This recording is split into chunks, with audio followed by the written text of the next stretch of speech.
Bismillahirrahmanirrahim. Assalamualaikum warahmatullahi wabarakatuh.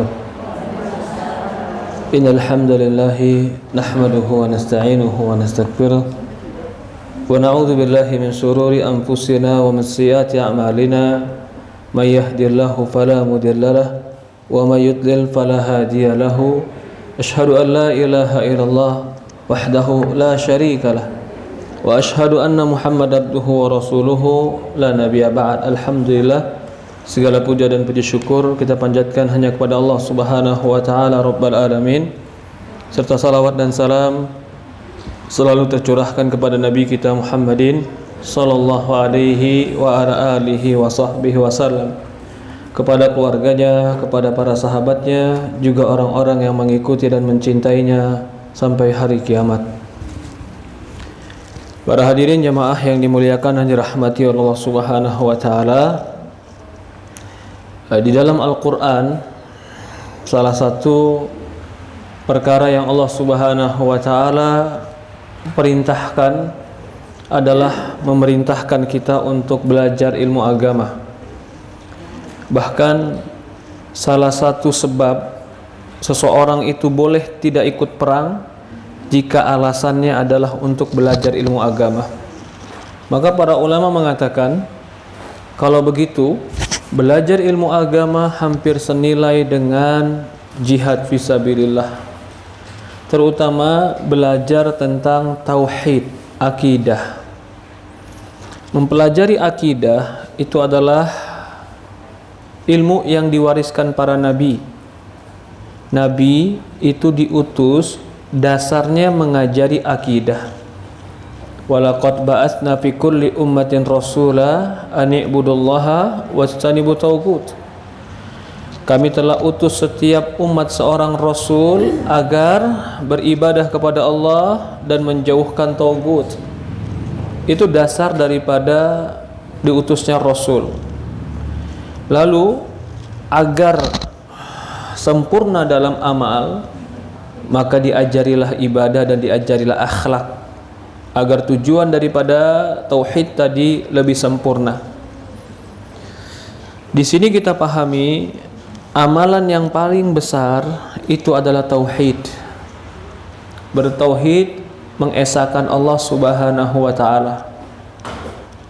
Di dalam hadis banyak sekali hadis-hadis yang menunjukkan orang yang dimasukkan surga itu rata-rata karena sebab tauhidnya kepada Allah.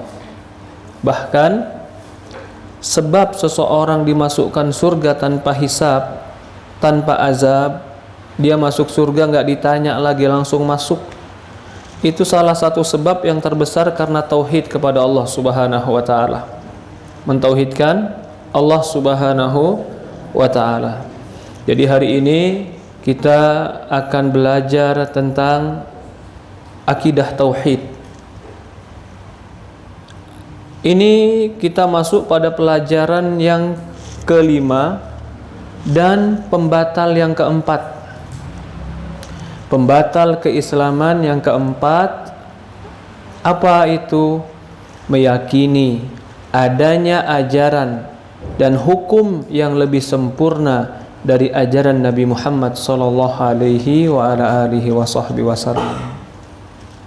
Ini termasuk pembatal keislaman. Meyakini ada ajaran lebih sempurna daripada ajaran Nabi Muhammad sallallahu alaihi wasallam. Al-Qur'an telah mengatakan,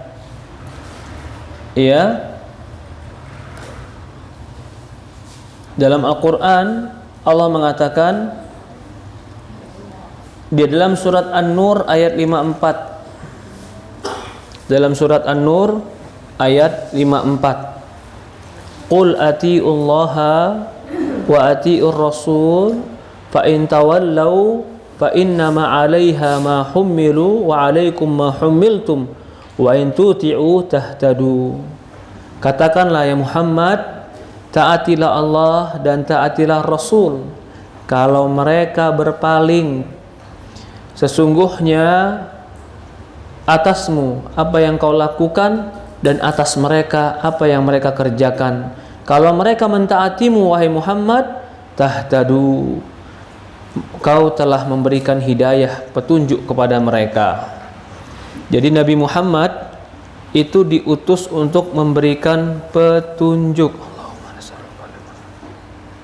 Tidak ada petunjuk yang lebih besar dibanding petunjuk Nabi kita Muhammad SAW. Semua aspek kehidupan dia sempurna. Dakwahnya sempurna, akhlaknya sempurna, ilmunya sempurna, ajarannya sempurna. Tidak ada yang lebih sempurna daripada ajaran Nabi kita Muhammad SAW. Ini harus menjadi akidah. Nanti kita akan bahas bagaimana bentuk-bentuk kelalaian sebagian orang yang menganggap ada ajaran lebih sempurna dari ajaran Nabi Muhammad SAW. Allah berfirman dalam Al-Quran, atau Rasul bersabda, fa inna khairul hadis kitab Allah wa khairul hadiyu Muhammadin sallallahu alaihi wasallam. Karena sebaik-baiknya hadis adalah kitab Allah, sebaik-baiknya petunjuk adalah petunjuk Nabi kita Muhammad sallallahu alaihi wasallam. Maka beliau, Nabi kita Muhammad, manusia yang paling sempurna.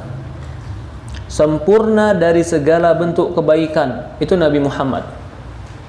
Dan kita harus yakini itu. Tidak ada manusia yang sampai kepada kesempurnaan baginda Rasulullah SAW. Bahkan Allah memuji dia di dalam Al-Quran. Allah memuji Nabi kita Muhammad SAW, innaka la'ala khuluqin azim.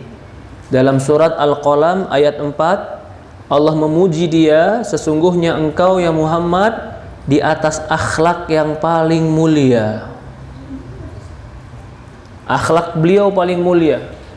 Akhlak dalam berdakwah, akhlak di dalam berperang, akhlak di dalam berinteraksi, berdagang, akhlak dia dalam rumah tangga paling sempurna. Tidak ada lagi kesempurnaan dalam kebaikan kecuali Nabi kita Muhammad SAW menjadi orang yang paling sempurna. Maka dalam surat Al-Imran ayat 159, Al-Imran 159, Allah berfirman, fabima rahmatin minallahi linta lahum walau kunta faddan ghalidhan qalbi lam faddu min hawlik fa'fu anhum wastaghfir lahum wasyawirhum fil amr. Surat Al-Imran 159. Ini dasar untuk berdakwah. Bagaimana sih? Fabima rahmati minallah, karena rahmat dari Allah, lintarahum, kamu lembut pada mereka. Jadi hukum asal dakwah itu adalah lembut. Lembut itu bukan berarti menyembunyikan kebenaran, tapi sampaikan kebenaran dengan cara yang baik. Walau kunta faddan ghalidhan qalbi, kalau seandainya engkau keras, kaku, faddan ghalidhan qalb, ghalid itu hati yang kaku, yang keras, enggak merasakan rahmat dan kasih sayang, lam faddu min haulik, orang akan lari dari sekitarmu. Nah, berarti kita juga kalau mau berdakwah ke siapapun, ke anak kita, ke orang dekat kita, hukum asalnya adalah kalimat yang lembut, yang mengajak, bukan kalimat yang menghukumi, menghakimi, menjatuhkan, bukan. Tapi hukum asalnya adalah kalimatnya lembut, mengajak. Lalu kata Allah, fa'fu anhum, maafkan kalau mereka nggak tahu, maafkan kalau mereka salah, wastaghfir lahum, mohon istighfarlah kepada Allah terhadap kekurangan mereka, wasyawirhum fil amr, dan bermusyawarahlah dengan mereka dalam urusan-urusan yang dibutuhkan. Jadi cara pandang itu, cara pandang orang yang berbeda dengan kita, bukan cara pandang musuh. Rasulullah mengajarkan cara pandangnya adalah cara pandang rahmat, kasih sayang. Dia nggak tahu, maafkan dia, berikan ampunan dia. Jadi cara pandang yang merangkul. Sama seperti orang umpamanya ikut ngaji sama kita tapi belum tahu, mungkin belum pakai jilbab. Cara pandang kita sinis atau cara pandang rahmat? Bagaimana cara pandang rahmat? Cara pandang rahmat itu adalah pengen dia kebaikan tanpa harus menyakiti dia, khawatir dengan kecelakaan dia, maka mengajaknya dengan lembut. Itu namanya rahmat. Tapi kalau cara pandangnya adalah menghakimi, wah ini orang ahlu neraka nih, saya ahlu surga nih. Itu nggak boleh. Itu bukan dakwah seperti itu. Walaupun kita yakini tentang kebenaran, ada orang yang tidak melakukan kebenaran, bukan berarti kita berhak menghakimi orang lain bahwasannya dia adalah lebih jelek dari kita. Belum tentu. Rasulullah diajarkan oleh Allah, lintalahum, lembut pada mereka. Walau kunta faddan ghalidan qalb, kalau kau keras hati, keras lisan, atau keras ucapan, ucapannya menghakimi, ucapannya menjatuhkan, ucapannya memojokkan, lam faddu min haulik, mereka akan kabur dari sisimu, kata Allah. Ya, itu sebenarnya ini pun bisa kita terapkan dalam rumah tangga. Kalau kita lisannya keras, kira-kira apa respon orang yang disakiti? Pertanyaan itu. Semut saja, dia kecil, tapi kalau dia terganggu dan disakiti, apa yang dia lakukan? Gigit. Padahal dia kecil, dia tahu akan mati, tapi dia gigit. Begitu pula kalau ada orang yang kita mungkin menghakimi dia. Contohnya mungkin anak kita ya. Kamu itu udah ibu kasih tahu berapa kali, nakal kamu, jahat kamu. Apa lagi kalimatnya, Bu? Anak siapa sini? Anak siapa sini, kata dia. Kalau tahu begini nggak dikeluarin dari dulu. Subhanallah. Itu kalimat-kalimat yang sebenarnya, walau kunta faddan ghalidhan qalb, kalau kamu keras, kaku, kalimatnya nggak cocok. Dia bukan menolak isinya, tapi menolak caranya. Dia tahu bahwasannya mungkin dia salah, nggak sholat, dia tahu. Tapi karena caranya itu adalah merendahkan dia, menghinakan dia, menyakiti dia nggak mau tahu akhirnya. Jadi di sini ajaran Allah sebenarnya mengajarkan ke Rasulullah, lintalahum, lembut pada mereka. Tapi lembut itu bukan berarti tidak menegakkan agama. Ini penting nih. Ustadz, kata Ustadz lembut. Iya, anak saya tidur biarin aja ya Ustadz, subuh tidur. Kasihan Ustadz. Itu nggak lembut yang benar. Lembutnya harus berukur. Kalau dia di bawah 7 tahun, oke.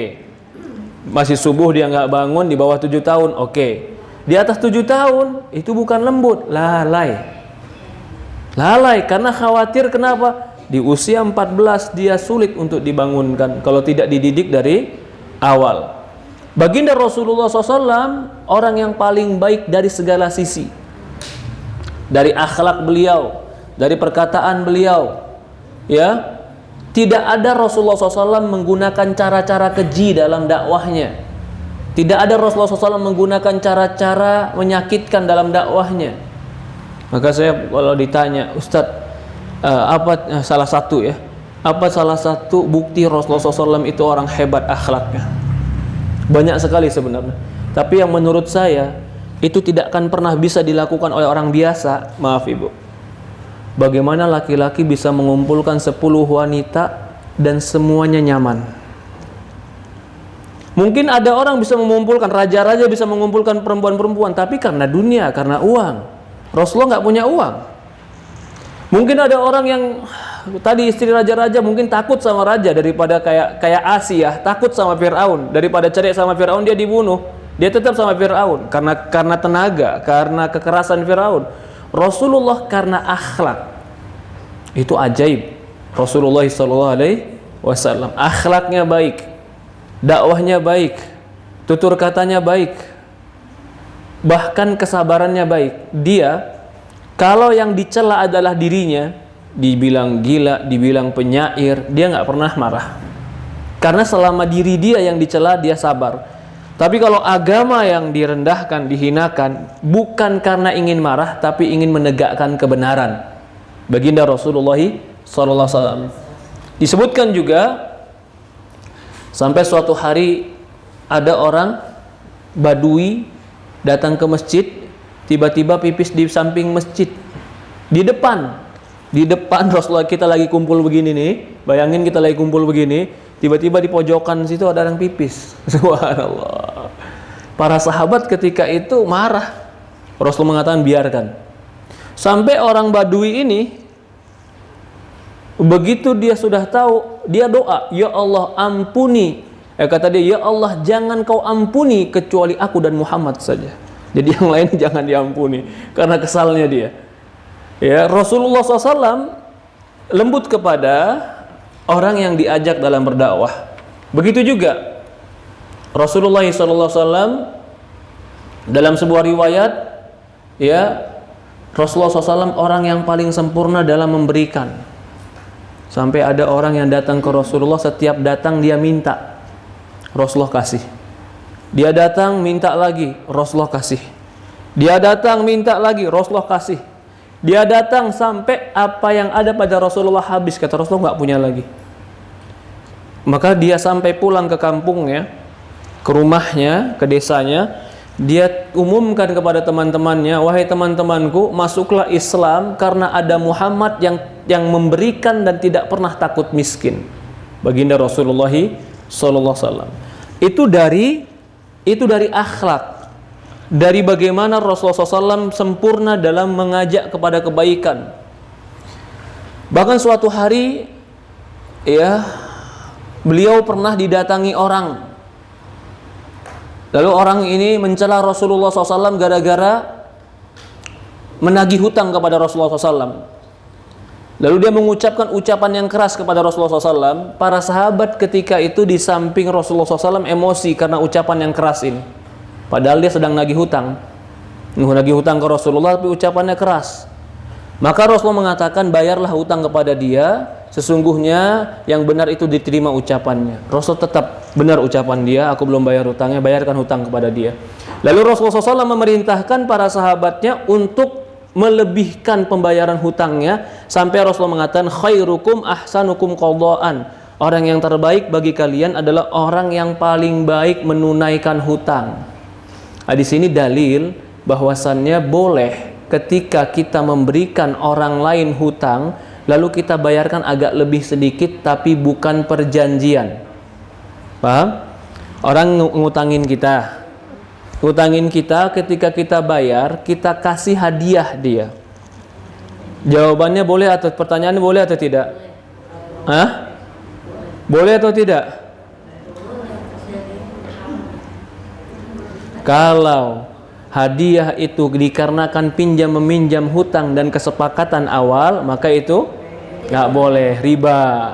Tapi kalau nggak ada kesepakatan awal, maka itu boleh. Rasulullah SAW meminjamkan atau memberikan pembayaran hutang yang lebih. Begitu juga bagaimana interaksi Rasulullah SAW bersama keluarganya, bersama istri-istrinya. Rasulullah sampai ada salah seorang istri Rasulullah.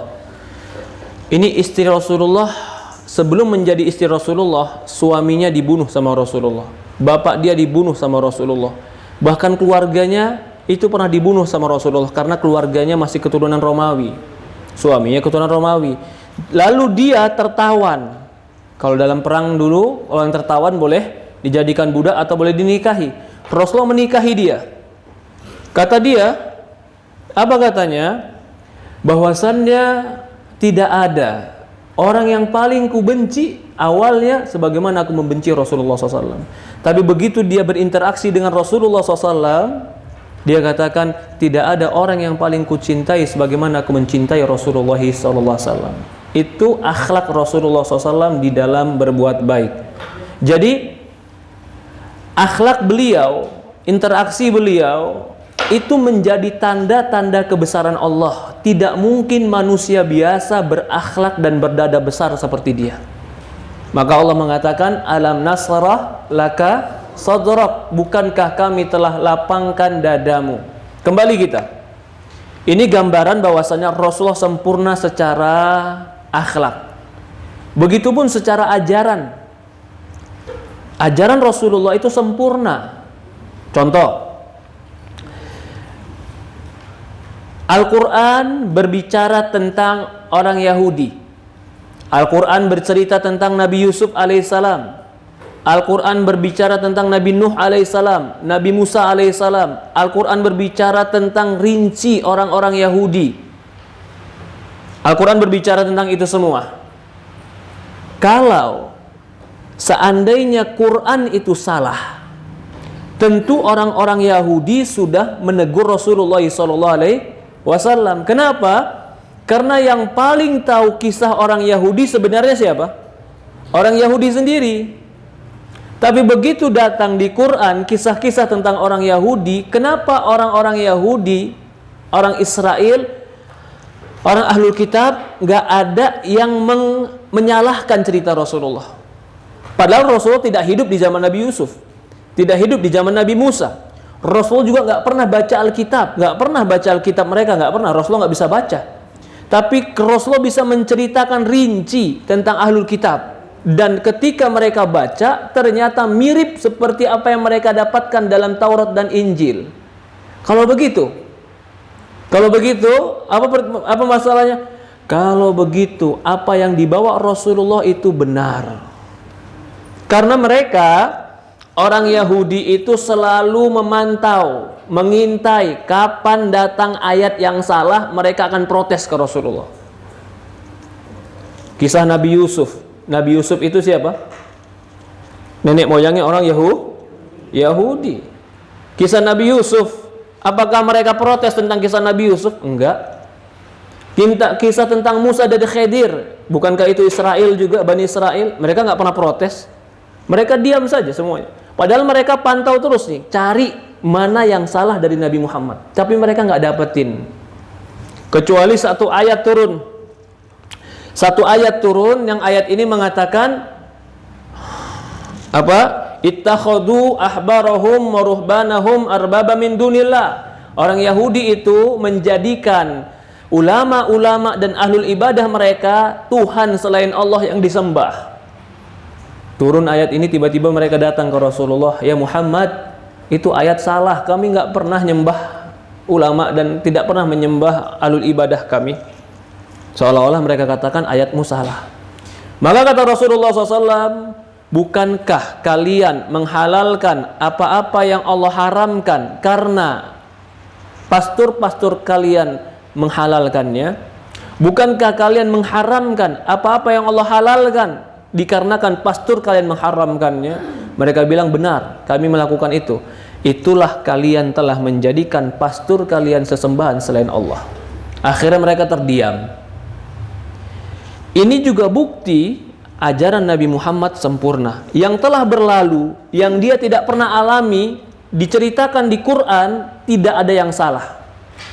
Bahkan Yahudi diam karena sesuai dengan kitab-kitab mereka.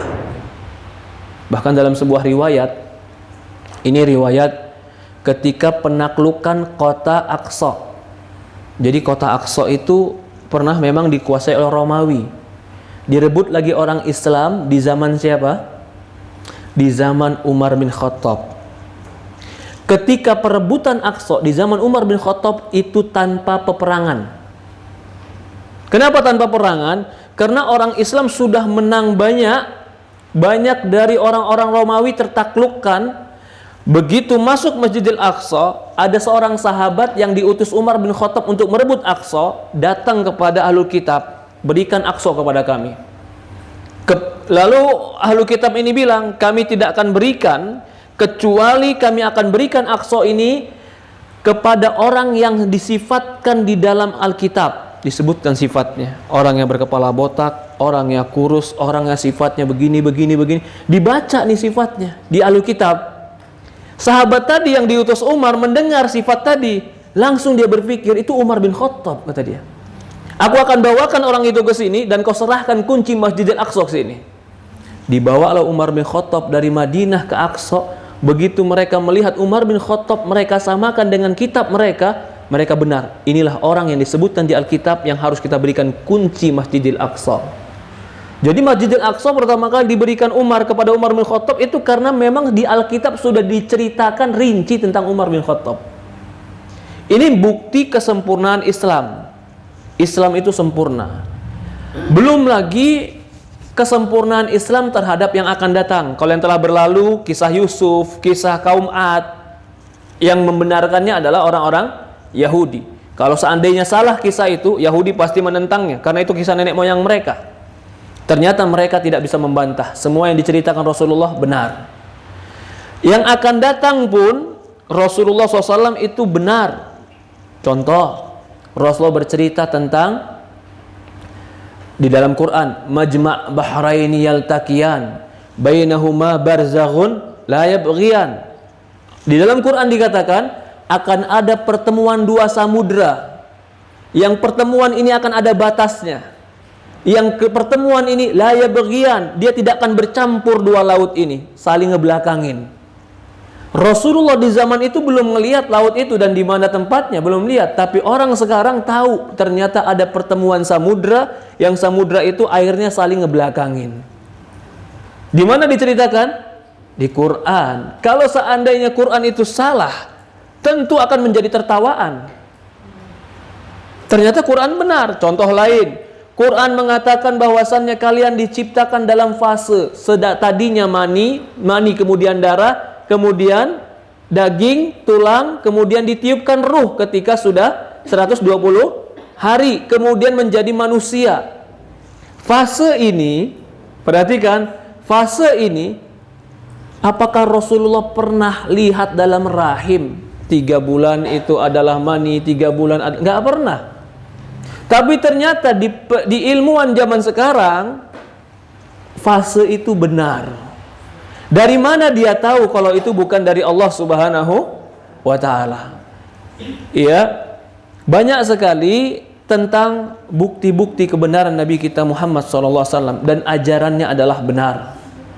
Dan tidak ada yang lebih sempurna dari ajaran Nabi kita Muhammad SAW.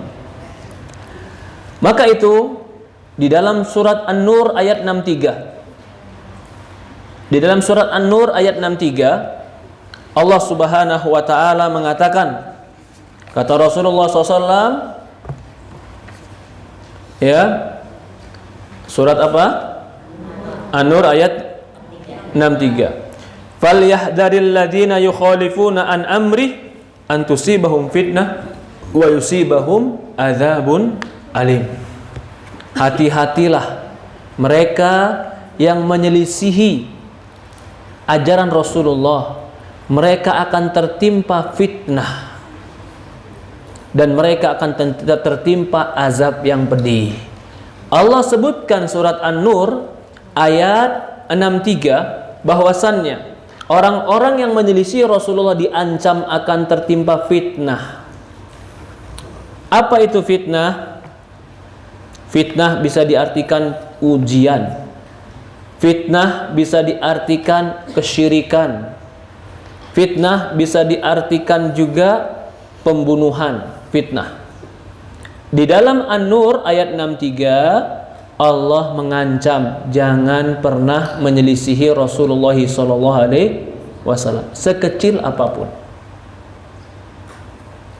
Coba lihat, orang kalau menyelisih Rasulullah awalnya kecil, tapi lama-kelamaan akan menjadi besar. Ada orang menyelisih Rasulullah SAW pertama cuman dari perkara dunia. Dia pokoknya nggak mau. Dia anggap ajaran Rasulullah SAW itu kurang tepat. Tapi dia tadinya masih Islam. Tapi ketika dia meyakini ajaran Rasulullah kurang tepat, akhirnya timbul di hati dia kebencian kepada Rasulullah. Akhirnya dia murtad. Itu yang disebut dengan dia ditimpa fitnah. Jadi kalau orang mukmin dia berdosa atau dia melakukan maksiat, jangan pernah melabelkan halal kemaksiatan untuk menentang Rasulullah. Karena melabelkan yang halal untuk menentang Rasulullah akan melahirkan kekufuran dan bisa jadi murtad. Tapi kalau dia melakukan kemaksiatan dan dia tahu dia bertentangan dengan Rasulullah, tapi dia mengakui ini kesalahanku, ini kelemahanku, Rasulullah benar, masih mengakui dirinya itu kurang, maka yang seperti ini mungkin akan diberikan hidayah sama Allah dan dia taubat kepada Allah. Dia akan dibimbing oleh Allah Subhanahu wa taala. Ya.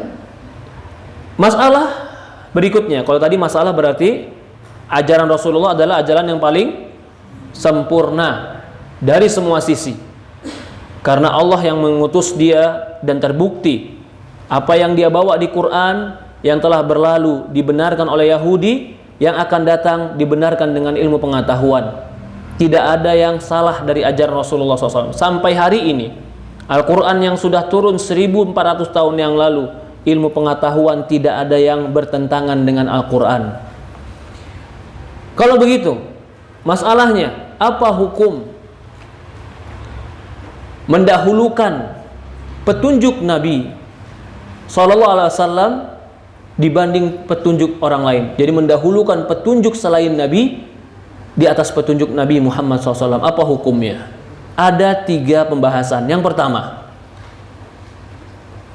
kalau dia meyakini petunjuk selain Nabi lebih sempurna daripada petunjuk Nabi, maka yang seperti ini dia bisa keluar dari Islam.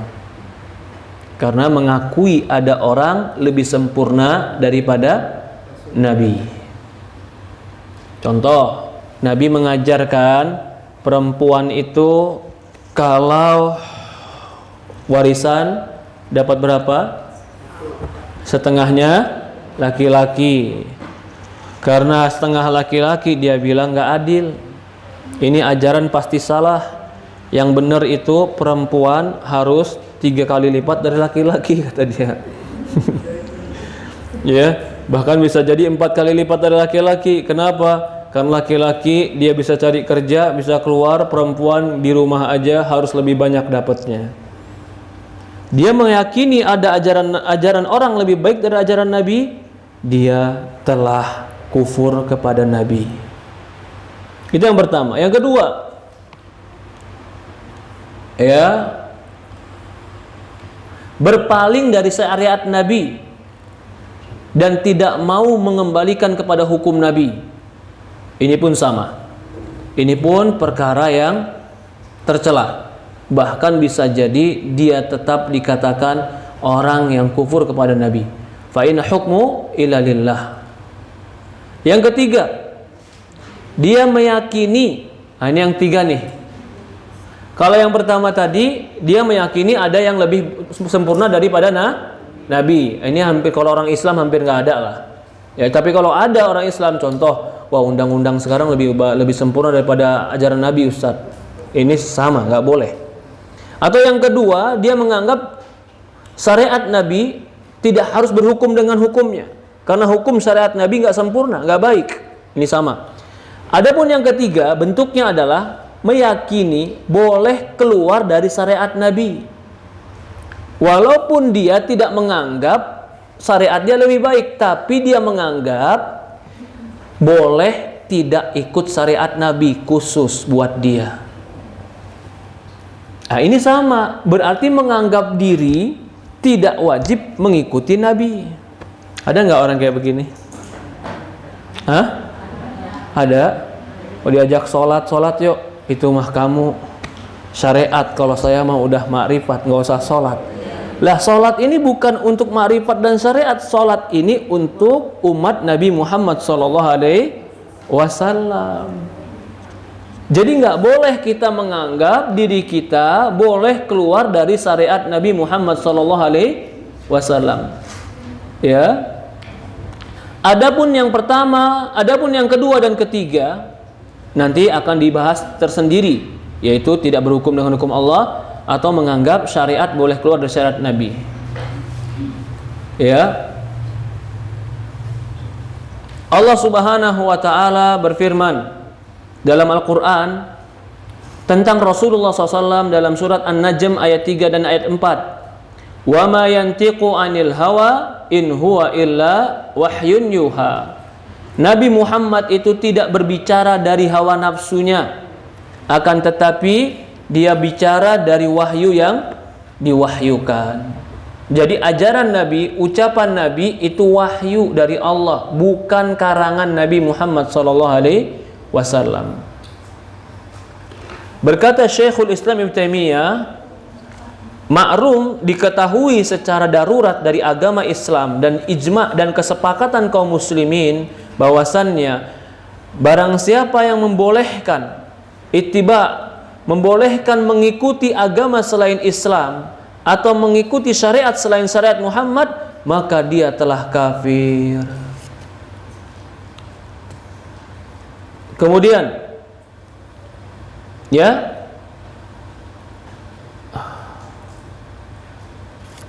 berikutnya, para ulama telah bersepakat bahwasannya barang siapa yang meyakini ajaran selain Nabi lebih sempurna daripada ajaran Nabi, maka kesepakatan para ulama dia telah keluar dari Islam. Ini dinukilkan dari beberapa para ulama.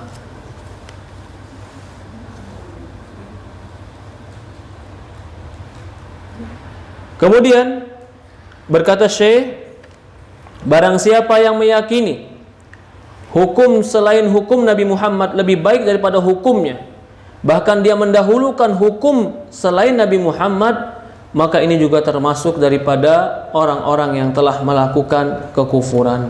Wa man ahsanu minallahi hukman liqaumi yuqinun. Karena Allah mengatakan, siapakah yang lebih baik hukumnya dibanding Allah bagi orang-orang yang yakin kepada Allah Subhanahu wa taala.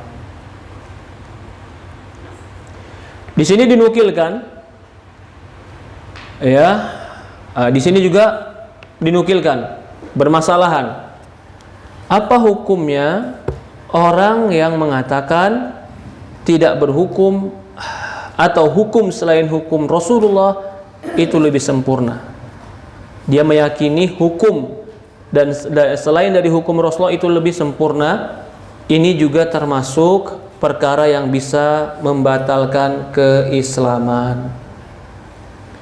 Barang siapa yang berkeyakinan bahwa ada hukum selain hukum Rasulullah yang lebih baik, maka ia kafir. Tuh, lihat di halaman 133. Inna anzalna ilaikal kitaba bil haqq litahkuma bainan nas wa bima arakallah. Sesungguhnya kami telah menurunkan kitab kepadamu dengan membawa kebenaran, supaya kamu mengadili antara manusia dengan apa yang telah Allah wahyukan kepada mereka. Fa in hukum bainahum bima anzalallah. Hendaklah kamu memutuskan hukum terhadap mereka dengan apa yang Allah turunkan kepadamu. Ya. Disebutkan oleh para ulama, kalau begitu, kalau ada orang menghukum selain dengan hukum Allah, apa hukumnya? Yang pertama, yan bagi an na'lam. Karena ini ada berapa? Ada ayat Al-Quran, tiga-tiganya menyebutkan tentang barang siapa yang tidak berhukum dengan hukum Allah. Yang pertama, yan bagi an na'lam anna kulla man kafar wa fasaq wa zulm yutlaqu ala syar' yuradu bihi dzulm wa kufr wa fusuq akbar makhraj min al-millah wa yutlaqu taratan ukhra wa yuradu bihi dzulm wal fusuq wal kufr asghar bi ghairi makhraj min al-millah. Yang pertama, harus kita pahami dulu bahwasanya di syariat kalau ada kalimat kafir, kalimat fasik, kalimat zalim, itu kadang-kadang dimutlakkan kafir yang keluar dari Islam, yaitu kufur akbar. Tapi kadang-kadang juga diartikan dengan kafir kecil yang tidak keluar dari Islam. Maka ini harus diperhatikan, tidak semua kafir itu langsung keluar dari Islam. Adapun dalilnya, pertama, dalil tentang kafir itu kafir besar. Allah berfirman, jadi sekarang kita sedang berbicara nih, Ustadz, kalau ada orang menjalankan hukum yang bertentangan dengan hukum Rasulullah, apa hukumnya? Kafir atau tidak? Kita pahami dulu bahwasannya kafir itu di dalam Quran ada dua bentuk. Yang pertama kafir akbar, artinya keluar dari Islam. Yang kedua kafir asghar, tidak keluar dari Islam tapi dosa besar. Ini istilah kafir yang kadang-kadang datang di Quran dan hadis. Jadi nggak selamanya kalimat kafir di Quran berarti keluar dari Islam mutlak. Tapi bisa jadi juga kalimat kafir di Quran dan di hadis maknanya keluar dari Islam. Sekarang kita ingin membawakan dalil pembedaan. Ada kafir yang keluar dari Islam, ada kafir yang tidak keluar dari Islam. Kita bawakan dalilnya dulu. Adapun dalil kafir yang keluar dari Islam itu dalam surat At-Taubah ayat 6. Innal ladzina kafaru min ahlil kitabi wal musyrikina fi nari jahannam khalidina fiha. Sesungguhnya orang-orang yang kafir dari ahlul kitab dan musyrikin, mereka di dalam neraka jahanam kekal selama-lamanya. Kafir di sini artinya keluar dari Islam karena diancam dengan neraka selama-lamanya. Sama seperti surat Al-Baqarah ayat 24 atau 34. Illa iblis aba wastakbar wa kana minal kafirin. Kecuali iblis, dia enggan dan sombong dan dia termasuk orang-orang yang kafir. Iblis di sini kafirnya keluar dari Islam. Adapun dalil kedua, kafir yang tidak keluar dari Islam. Dalilnya hadis. Kafirnya tidak keluar dari Islam, dalilnya hadis. Rasulullah mengatakan sibabul muslimul fusuq wa qitaluhum kufrun. Mencela orang muslim itu fasik, membunuhnya adalah kekafiran. Apakah kafir di sini berarti murtad ketika membunuh orang Islam? Jawabannya tidak. Kenapa? Karena di dalam Al-Quran surat Hujurat ayat 9 disebutkan Hujurat ayat 9 disebutkan wa in ta'ifatani minal mu'minin, kalau dua kelompok dari orang beriman saling bunuh-bunuhan, fa aslihu bainahuma, damaikan di antara keduanya. Ayo, surat apa tadi? Hujurat ayat. Dalil apa ini, Ibu? Kafir tidak keluar dari Islam. Pendalilannya dari sisi apa? Hadis mengatakan membunuh orang mukmin itu kafir. Kata dalam hadis. Lalu di dalam Al-Quran dikatakan jika dua orang beriman saling bunuh-bunuhan, damaikan keduanya. Ayo, mana sisi pendalilannya bahwasannya yang dimaksud dalam hadis membunuh kafir bukan kafir keluar dari Islam? Ayo. Ulang lagi ya, saya ulang lagi ya penjelasannya ya. Iya, pelan-pelan. Ini udah pelan tadi. Sekali lagi. Di dalam hadis qitalul mu'min kufrun, membunuh orang beriman adalah kafir. Kita bilang kafir di sini tidak keluar dari Islam. Berdalil dengan surat Hujurat ayat 9. Apa Hujurat ayat 9? Jika dua kelompok orang beriman saling bunuh-bunuhan, maka damaikanlah di antara kedua mereka. Mana sisi pendalilannya bahwasannya yang membunuh itu tidak kafir? Hah? Jika dua kelompok orang beriman. Kalau seandainya dia kafir, Allah nggak akui keimanannya.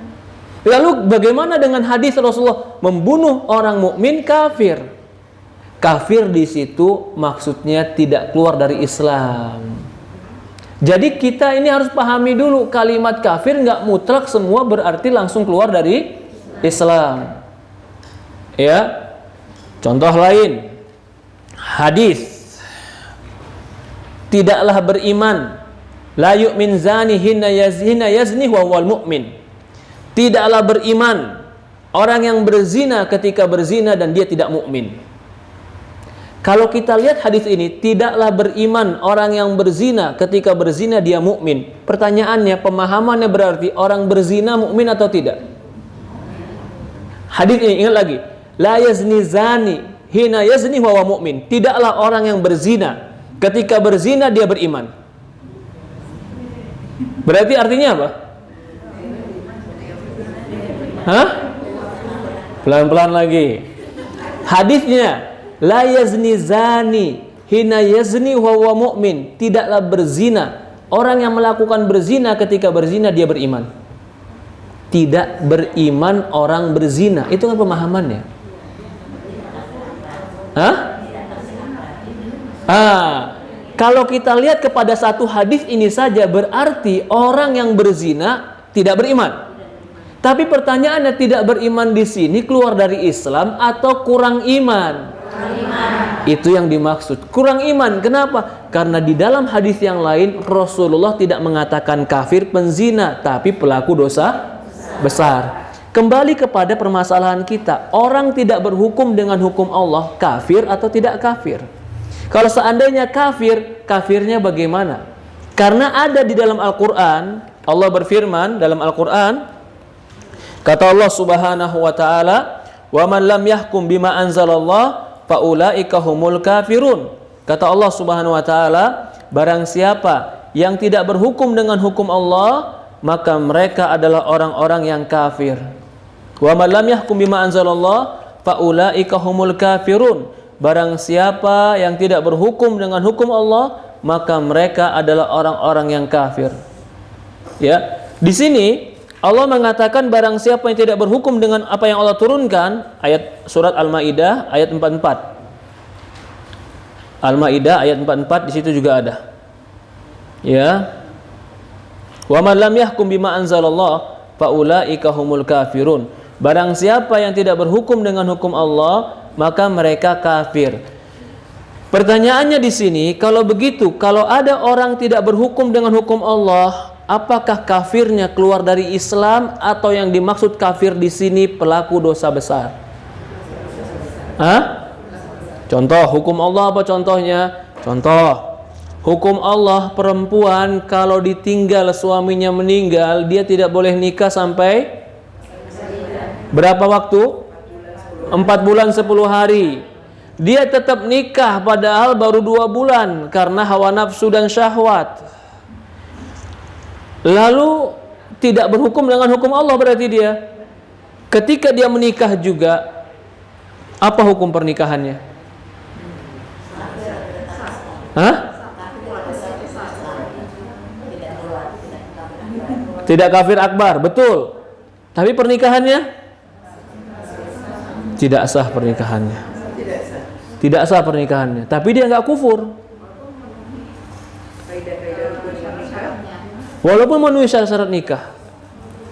Ya walaupun ada ikhtilaf di sini tentu ya. Cuman yang kita maksud adalah kalau begitu dia tidak berhukum dengan hukum Allah karena hawa nafsu. Kalau ditanya sama dia, hukum Allah benar nggak? Benar. Lalu kenapa kamu langgar? Ya karena hawa nafsu. Yang kayak begini kafir atau tidak? Tidak kafir, tapi pelaku dosa besar. Berbeda dengan kelompok yang kedua. Saya mau contohkan kelompok yang kedua. Ditanya sama dia, kenapa kamu tidak menjalankan syariat Allah? Dia bilang, syariat Allah itu jelek. Syariat Allah itu udah nggak pantas zaman sekarang. Syariat Allah itu udah nggak sesuai, udah kuno. Kita nggak boleh menerapkan syariat Allah. Dia tidak menerapkan syariat Allah karena menganggap syariat Allah itu jelek. Sama nggak dengan orang yang pertama tadi? Tidak menerapkan syariat Allah, dia bilang benar, tapi karena nafsu dia tidak menerapkan syariat Allah. Kalau orang yang pertama, dia tidak kafir, tapi dia melakukan dosa besar. Kalau yang kedua, dia bisa keluar dari Islam karena menganggap syariat Islam tidak baik. Sekarang saya pertanyakan lagi, contoh rajam. Rajam itu baik atau nggak baik? Wah, ini rajam baik atau nggak baik? Baik. Adil nggak?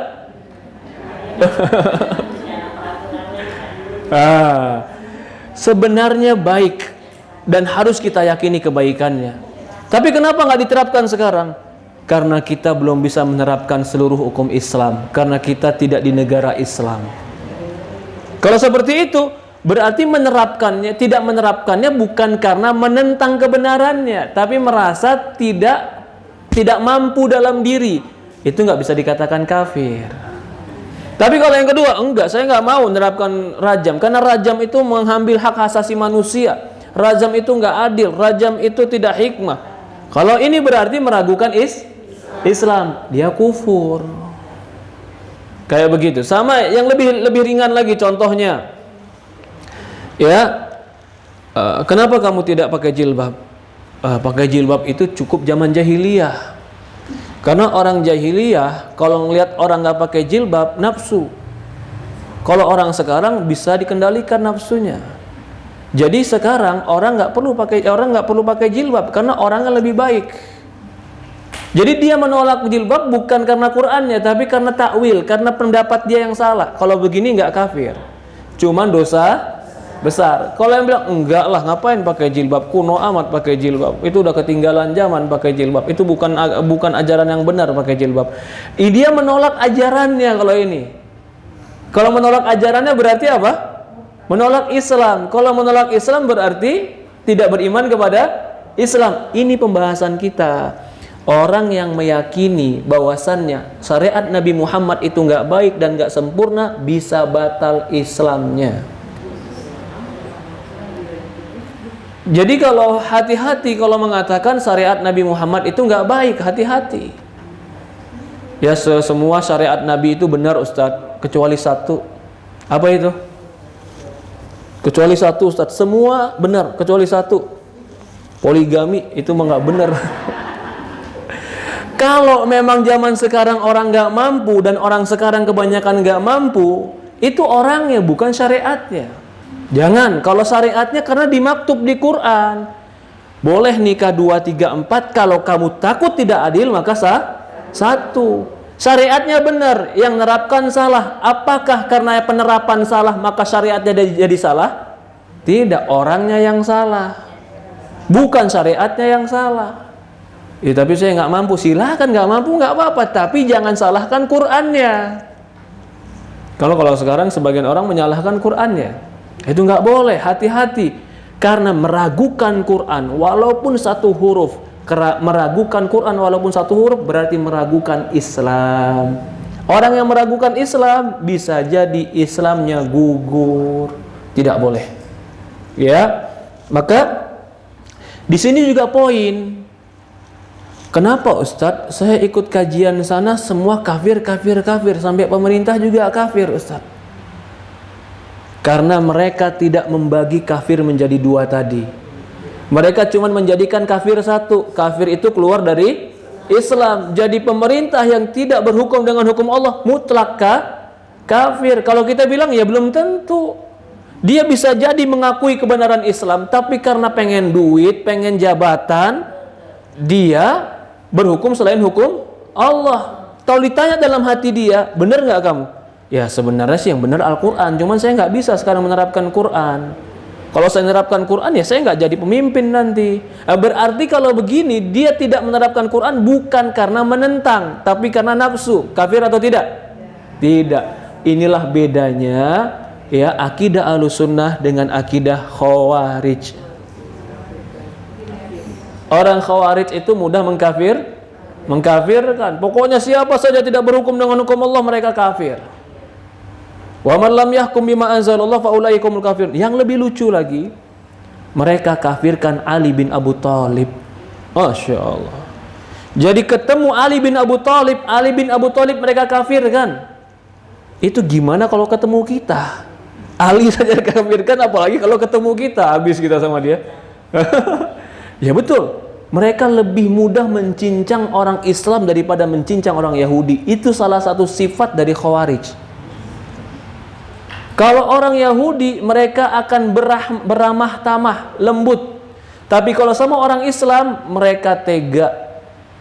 Rasul sudah mengabarkan itu.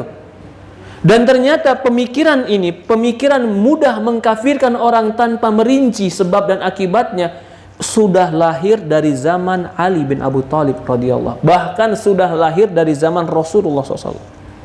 Khawarij itu Musailamah Dzul Khuwaisirah.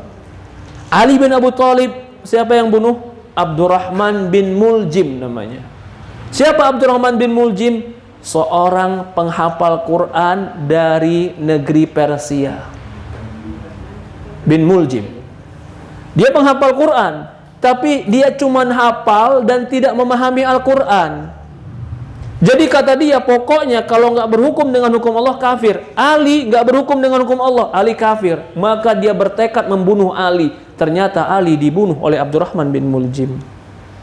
Nah itu ketemu Ali bin Abu Thalib, pemerintahan Ali aja dia berontak. Gimana kalau ketemu pemerintah zaman sekarang?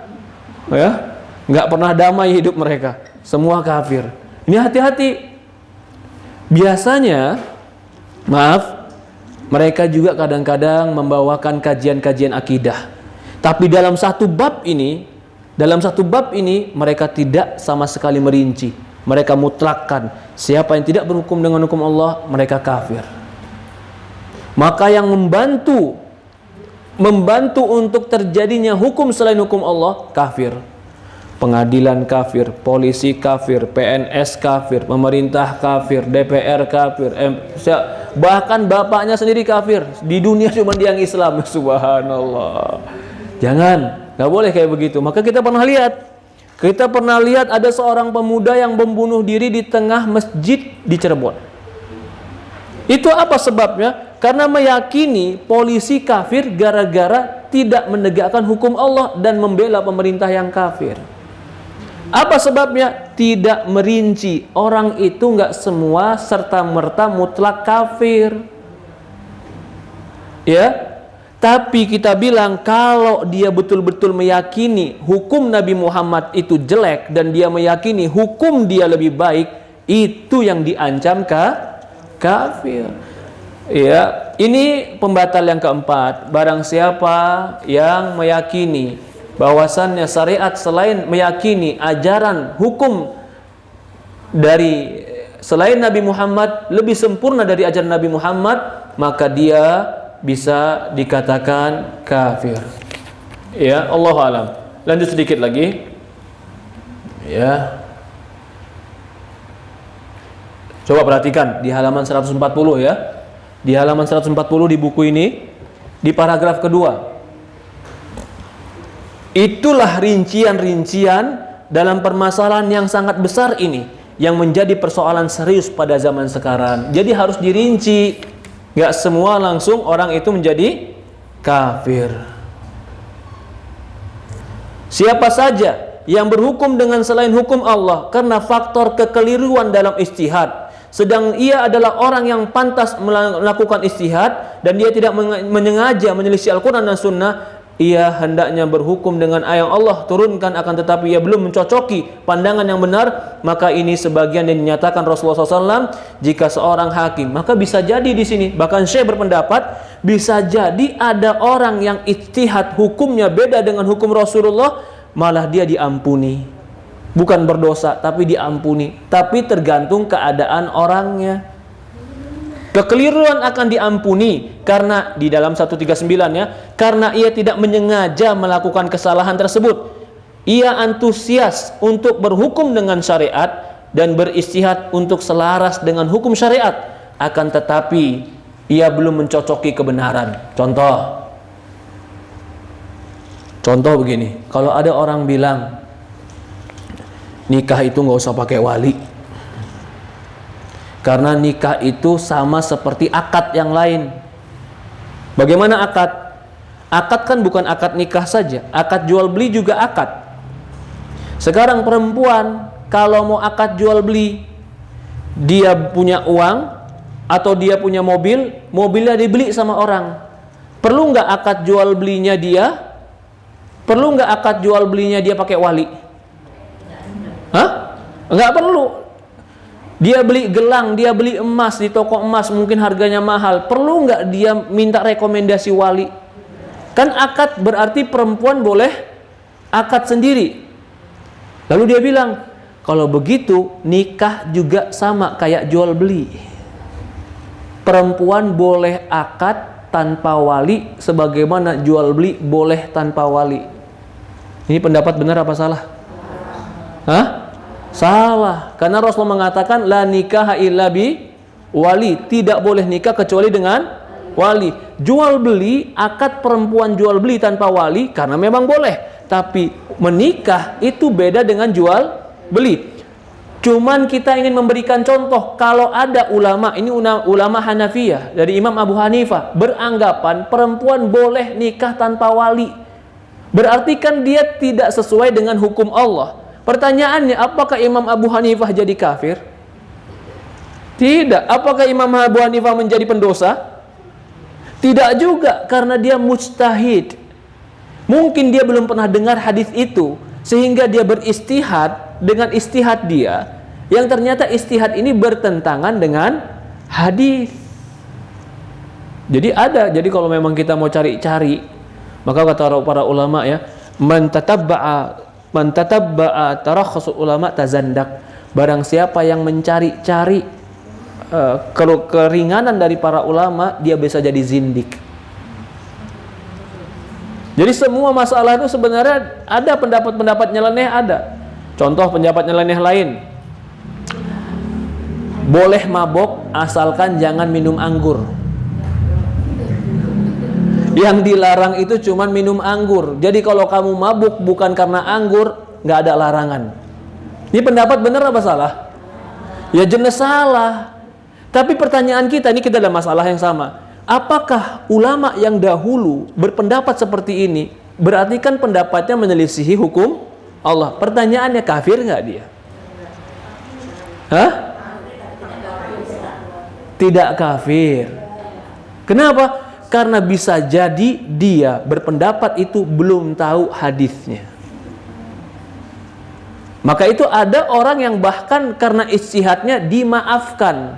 Tapi ini siapa? Yang sudah sampai makom ulama. Kalau belum sampai makom ulama, dia harus tanya kepada orang yang berilmu.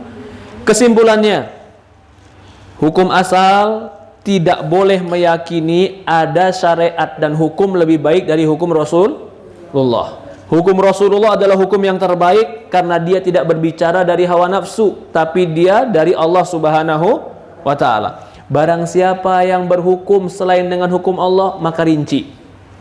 Kalau pertama dia menganggap hukum selain hukum Allah dan hukum Rasul lebih baik, maka apa hukumnya? Kalau dia meyakini hukum selain hukum Allah, hukum selain hukum Allah dan Rasul lebih baik daripada hukum Rasul, apa hukumnya? Kafir.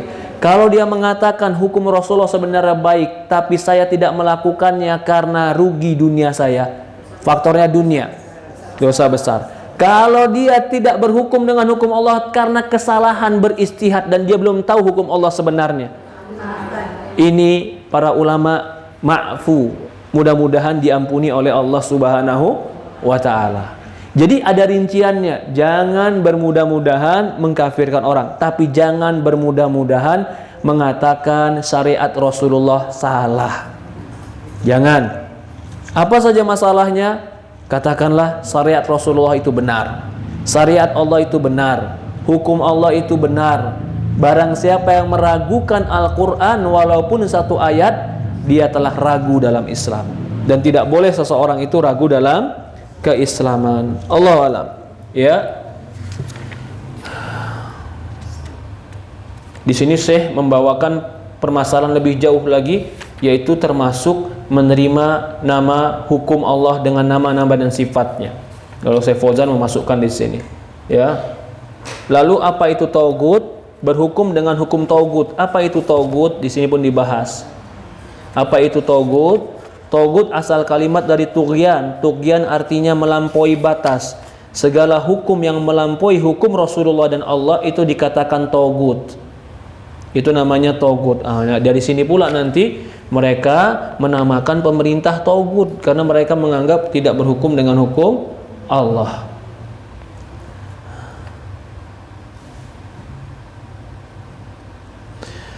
Definisi togut di sini pun dibincangkan. Tapi yang benar, definisi togut adalah ma tajawaza bil abdu haddahu minal matbu'in wa ma'budin wa muta'. Definisi togut adalah ma tajawaza bil abdu, kullu ma tazawwaja bil 'abdu haddahu, semua makhluk hamba yang melampaui batas di dalam diikuti, disembah atau ditaati. Jadi berlebih-lebihan mengikutinya, berlebih-lebihan mentaatinya, berlebih-lebihan menghambakan kepada dia, maka itu dikatakan togut. Togut itu berlebih-lebihan dalam mengikuti. Ya Allah alam. Adapun Nabi Isa alaihissalam itu bukan togut. Loh kan diibadahi selain Allah. Nabi Isa kan diibadahi selain Allah, berarti Nabi Isa togut? Bukan, karena Nabi Isa tidak ridho dia diibadahi. Jadi togut itu yang ridho diibadahi, diikuti, dipatuhi selain Allah Subhanahu wa ta'ala, atau dia mengajak orang lain supaya beribadah kepada dia, atau mengajak orang lain supaya mentaati dia, lebih mentaati kepada Allah dan Rasul, atau mengajak orang lain untuk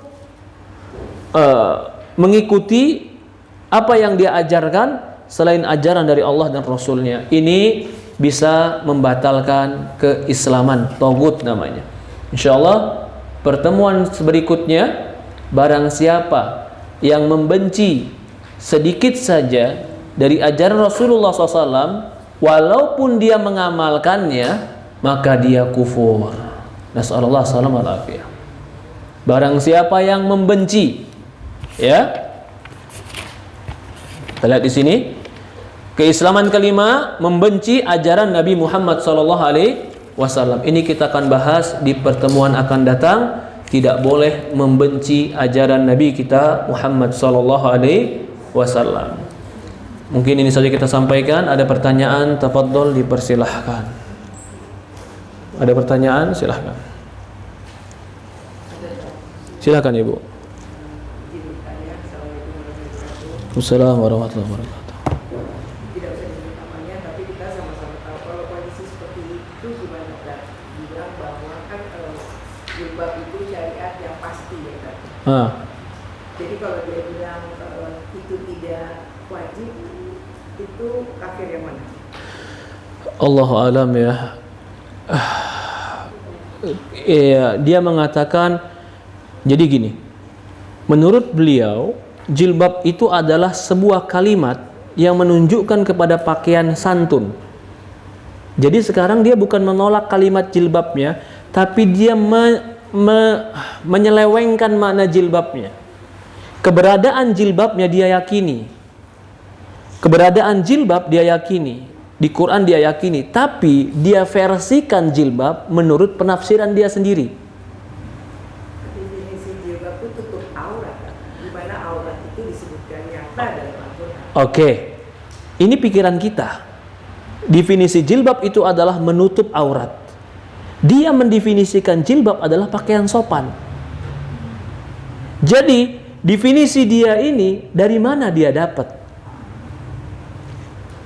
Kalau kita tadi mendefinisikan jilbab adalah pakaian dari kepala sampai bawah yang menutup dengan baik, definisi ini kita ambil dari mana? Dari sahabat.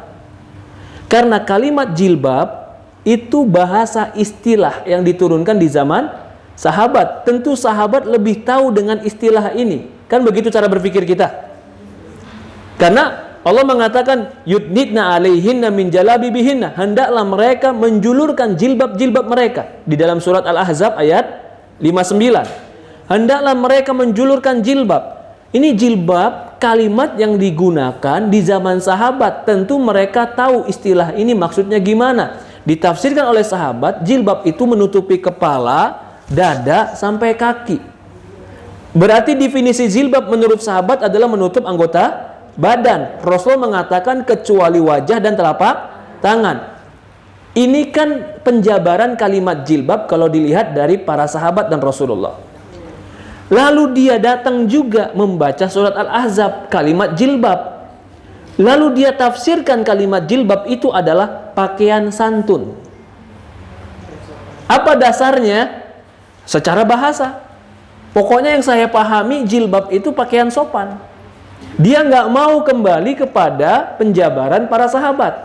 Sehingga bagi dia, pakaian apapun yang dianggap sopan di satu kampung, satu daerah, satu kota, kamu telah berjilbab. Maka termasuk pakaian apa umpamanya, pakaian India yang perutnya kelihatan. Kalau dipakainya di India sopan tidak? Jilbab. Subhanallah. Pertanyaan Ibu Ria tadi, orang kayak begini itu di mana hukum yang tadi kita rinci? Ya? Yang akbar, yang asgor, atau yang ma'fu, dimaafkan. Bukan kafir, kafirnya tetap 2. Tapi orang yang menyelisih hukum itu ada 3. Yang satu menyelisih hukum karena menentang, itu namanya kafir. Yang satu menyelisih hukum karena nafsu, tapi dia tahu yang benar itu Allah dan Rasul. Ini apa namanya? Pelaku dosa besar. Yang ketiga menyelisih hukum gara-gara istihad yang salah. Seperti tadi siapa? Sebagian mazhab Hanafi mengatakan bolehnya nikah tanpa wali. Dia ini yang menafsirkan jilbab masuknya kemana? Kalau saya melihat bukan karena istihad, tapi karena memang nafsu. Kenapa bukan istihad? Dari mana Ustaz tahu? Karena dia sudah baca buku-buku tafsir para ulama tentang jilbab dan definisi jilbab. Tapi dia bawakan definisi yang baru untuk membenarkan pendapatnya. Loh, kenapa Ustadz nggak ngatakan dia seperti Imam Abu Hanifah? Beda, Imam Abu Hanifah ketidaktahuan. Di zaman itu belum termaktub, belum terbukukan pendapat-pendapat. Kalau zaman sekarang, apalagi dia mengaku sebagai profesor dalam tafsir. Harusnya dia sudah baca tafsir-tafsir para ulama tentang definisi jilbab itu. Jadi kalau saya lihat, Allahu alam, bisa jadi dia masuk kepada yang kedua. Sengaja. Bukannya dia pembenaran untuk diri dia sendiri. Ya, pembenaran. Berarti kan dia menyelisihkan. Iya, menyelisihkan tadi ada 3. Satu, menganggap Quran salah. Kedua, Hawa nafsu. Yang ketiga, salah pandang. Dia ini hawa nafsu. Pemikiran aku ya, kalau bukannya dia udah tahu nih, karena dia sudah membaca kitab-kitab tafsir segala kategorinya memang udah profesor segala tapi dia mengambil ilmu lain gitu untuk menimpa ya tafsir. Berarti kan Kenapa dia mengambil ilmu lain? Ya, hawa nafsu, tapi berarti kan dia menyelisih yang ini dulu sehingga kayak pembenaran dia yang benar gitu. Benar. Jadi kalau ditanya sama dia, kamu ingkari nggak Al-Ahzab 59? Apa jawaban dia? Tidak. Yang saya ingkari adalah penafsiranmu. Jadi dia bukan ingkarin Quran. Yang dia ingkari apa? Menafsirkan Qurannya yang tidak dia sukai. Karena penafsiran itu menurut dia tidak sesuai dengan nafsu dia. Maka ketika kita ajak, ayo tafsirkan Quran dengan penafsiran para sahabat, selalu nggak mau. Karena bertentangan dengan di hatinya dia. Dia mau Quran itu dia tafsirkan sesuka dia sendiri. Berarti dia mengambil yang baik bukan yang buruk. Dia mengambil yang buruk dan nggak ada baiknya. Menurut dia benar. Menurut dia ambil sesuka dia aja, yang sesuai nafsunya, yang enak diambil, yang nggak enak dibuang. Itu satu ayat misalkan itu. Iya. Berarti dia akan memungkinkan ayat-ayat lain ditafsirkan sesuai. Ini pertanyaan bagus. Satu ayat dia berinteraksi dengan gaya seperti itu berarti menjadi sebuah cara berpikir dia untuk menemui ayat-ayat yang lain. Inilah para ulama mengatakan jangan mengambil kepada ahlul bid'ah. Hari ini yang nampak satu masalah, tapi bukan masalahnya yang menjadi masalah. Dasar dia mengambil masalah itu yang jadi masalah. Dipahami maksudnya? Cara berpikir dia yang mengambil masalah karena nggak mau pemahaman Al-Quran dan para sahabat. Hari ini berbenturan dengan ayat jilbab. Tapi karena dia tidak mau berambil pemahaman para sahabat, besok akan berbenturan dengan pemahaman-pemahaman yang lain. Iya, bahkan riba, bahkan bisa jadi nanti masalah waris. Bisa pokoknya semua karena dasarnya adalah termasuk siksa kubur. Nggak usah percaya siksa kubur karena nggak ada dalilnya. Tapi kalau beliau itu cuma satu itu sih, kan dia juga menciptakan tafsir ya, yang ada yang karya beliau. Tapi dari semua itu kayaknya itu satu. Iya.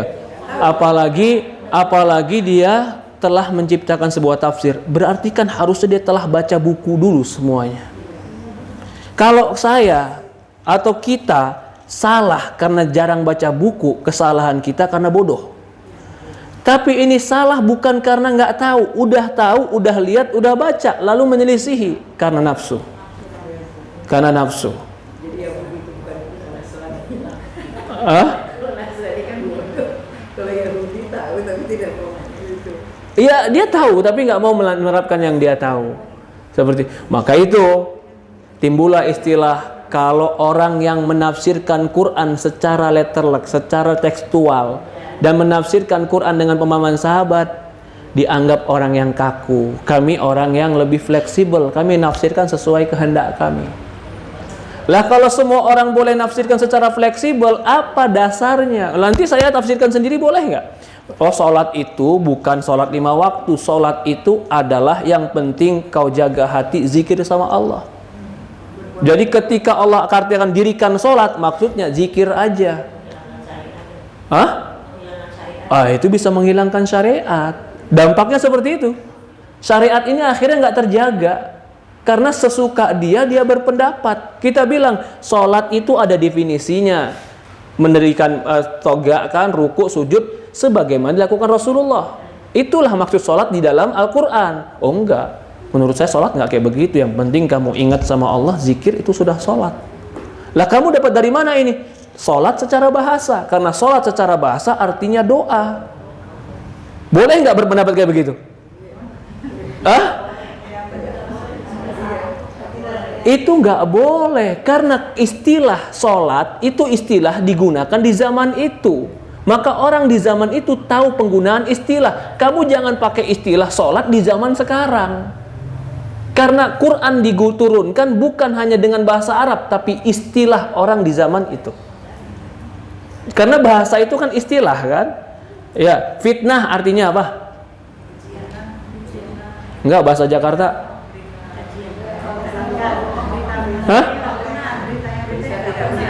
Berita tidak benar, bohong, adu domba, fitnah. Boleh nggak menafsirkan Quran, kalimat fitnah di Quran kita tafsirkan dengan bahasa kita orang-orang Jakarta? Beda, tafsirkan fitnah dengan bahasa mereka di zaman itu turun. Kan seperti itu. Sama tadi orang sholat diartikan doa, dia menafsirkan cuma zaman sekarang, nggak menafsirkan sebagaimana ketika Al-Quran tuh turun. Sama seperti menafsirkan jilbab dengan pakaian sopan, nggak menafsirkan sebagaimana turunnya Al-Quran. Seperti itu. Jadi kalau ditanya mereka hukumnya di mana, ya kita katakan mereka termasuk orang-orang yang mengikuti hawa nafsu. Iya. Allahu a'lam. Allahu a'lam. Ada lagi yang lain? Silakan Ibu. Waalaikumsalam warahmatullahi wabarakatuh. Amin, jazakillah khair.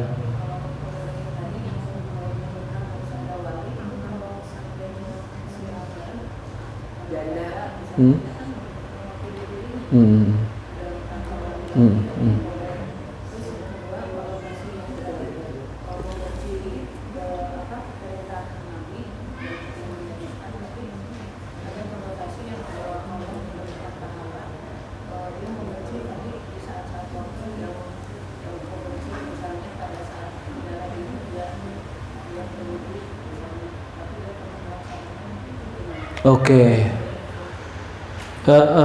Pertanyaan pertama tadi, menikah tanpa wali, bagaimana dengan janda menikah tanpa wali? Nggak boleh. Tetap nggak boleh. Janda tetap harus pakai wali. Cuman bedanya janda itu berhak menentukan keinginannya nikah dengan siapa.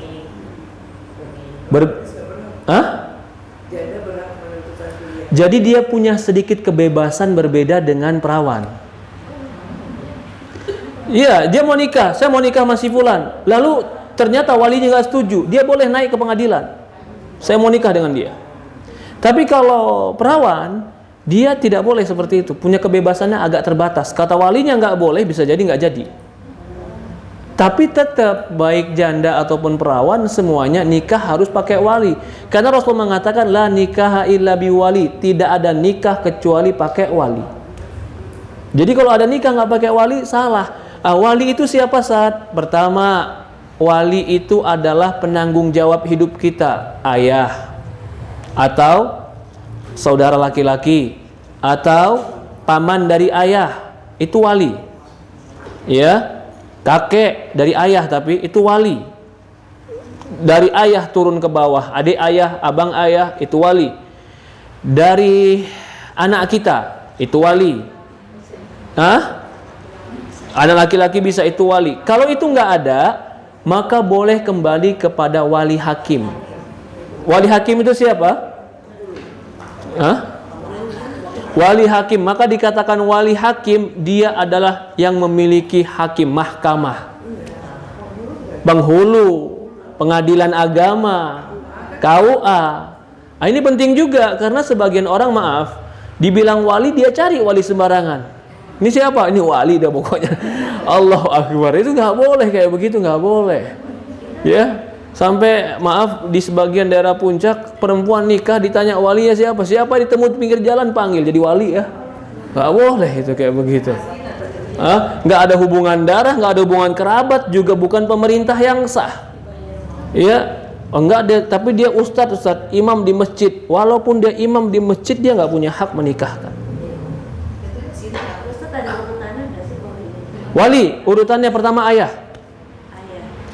Kalau ayah nggak mampu, kakak, saudara laki-laki. Saudara laki-laki nggak bisa, anak. Oh, bukan kakek dari bukan. Kakek pun bisa. Lebih kuat kakek apa kakak laki-laki? Lebih kuat kakek atau kakak laki-laki? Di dalam perwalian ya. Kalau di dalam waris, kakak laki-laki lebih kuat. Jelas dalam waris karena berhubungan dengan pembagian harta. Kalau di dalam perwakilan kepemimpinan, kakek adalah manzilatul ab, dia kayak bapak. Orang tua. Hah? Kita boleh milih. Misalnya kita punya kakak tapi lagi nggak kompak gitu. Kita milih. Boleh. Boleh. Kita lagi, bahkan permasalahan begini.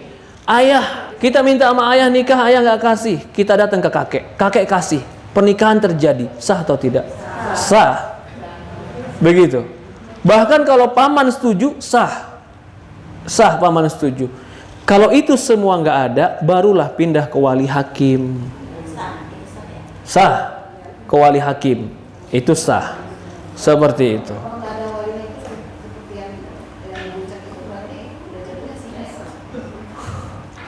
Ya, seperti mereka yang mengada-ngada walinya bukan wali, diada-ada.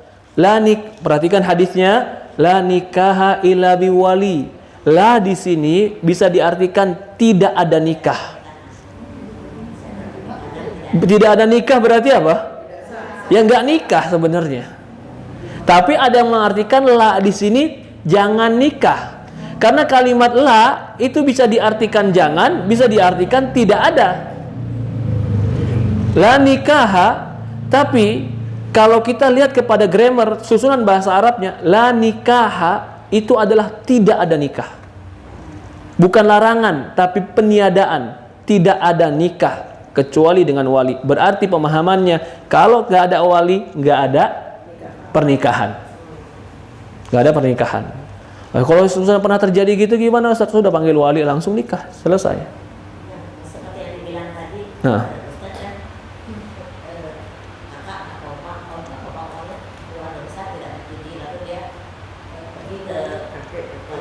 Wali hakim sah, tapi wali hakim sebenarnya prosedurnya ayah nggak mau, kakak nggak mau, paman nggak mau, dia pergi ke wali hakim, dia ceritakan ke wali hakim, nanti wali hakim akan manggil wali.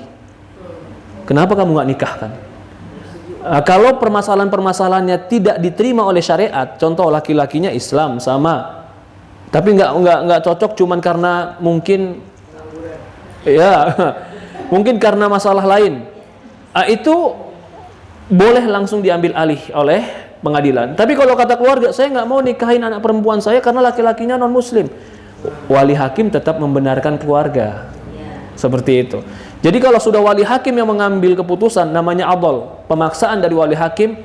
Sebagaimana wali hakim boleh memaksa cerai, wali hakim boleh memaksa nikah. Jadi ada juga istri laki-laki nggak mau cerai-cerai, diceraiin, si perempuan yang minta cerai-cerai nggak mau, padahal dia zalim. Si perempuan naik ke pengadilan, kata pengadilan, cerai kamu. Indonesia tetap jatuhnya cerai. Kalau pengadilan yang memutuskan, tetap jatuhnya cerai. Karena Indonesia pengadilannya tidak mengakui khulu. Karena kalau khulu itu perempuan harus bayar, balikin sebagian mahar. Dari sigoh ta'lik, dari awal sigoh ta'lik nggak ada itu khulu. Jadi kalau pemerintah menjatuhkan putus, berarti hukumnya cerai. Jadi laki-laki nggak bisa minta maharnya. Allahu a'lam. Ya, lagi yang lain? Cukup sampai di sini. Intinya pelajaran hari ini tidak boleh meragukan hukum Allah Subhanahu wa ta'ala, hukum Allah yang terbaik. Dan bisa jadi orang keluar dari Islam karena meremehkan dan tidak beriman dengan hukum Allah. Pelajaran berikutnya, tidak semua orang yang tidak berhukum dengan hukum Allah langsung mutlak kafir. Bisa dilihat keadaannya. Maka itu adalah tugasnya pemerintah atau pengadilan yang menentukan dia kafir atau tidak. Allahu a'lam. Semoga ilmu ini bermanfaat. Kita tutup dengan doa kafatul majlis. Subhanakallahumma wa bihamdihi asyhadu an la ilaha illa anta astaghfiruka wa atubu ilaik. Assalamualaikum warahmatullahi wabarakatuh.